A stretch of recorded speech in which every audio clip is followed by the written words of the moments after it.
Hi, and welcome to FBTV. I'm Alicia Baldino. And I'm Sean Cody. Today we're going to be discussing the Oliver Sipple vs. Chronicle case.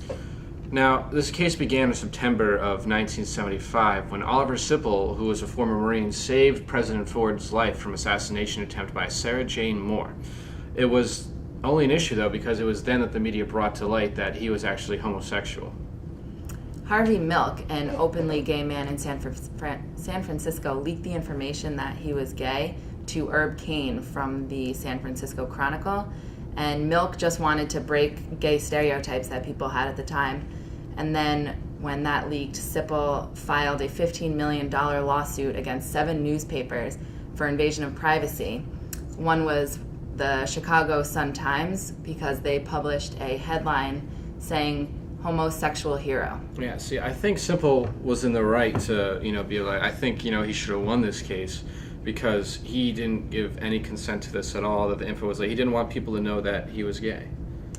Yeah, but Sipple was openly gay in the community of San Francisco and even participated in gay pride events, so. Yeah, but his family didn't know, and then once, his family found out, his mother disowned him, and that's actually when he started filing the lawsuit, was once actually his family disowned him, and it kind of ruined his life from here on out, so I think they were in the wrong for that.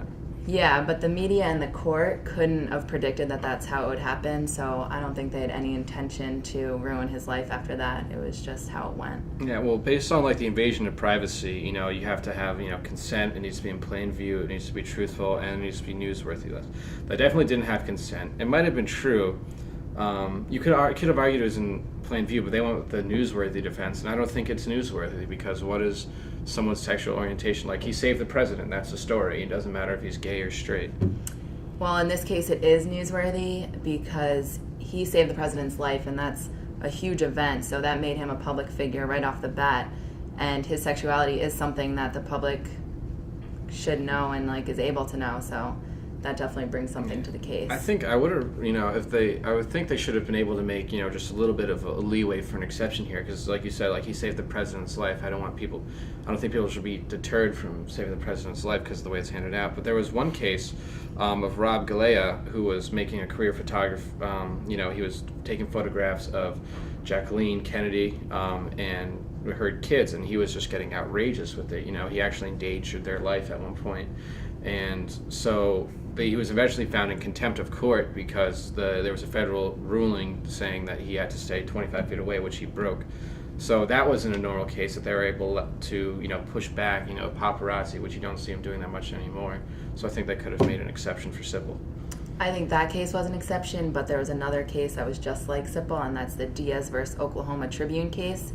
It involved Tony Ann Diaz, who was born a man but then went under surgery to be a woman, and she was elected as the student body president for her college, and the info was leaked that she went under this procedure, so that exposed her, and she sued for invasion of privacy just like Sipple did, and the newspapers, all they had to prove was that it was newsworthy, and they did because she was a public figure and the public had a right to know that information.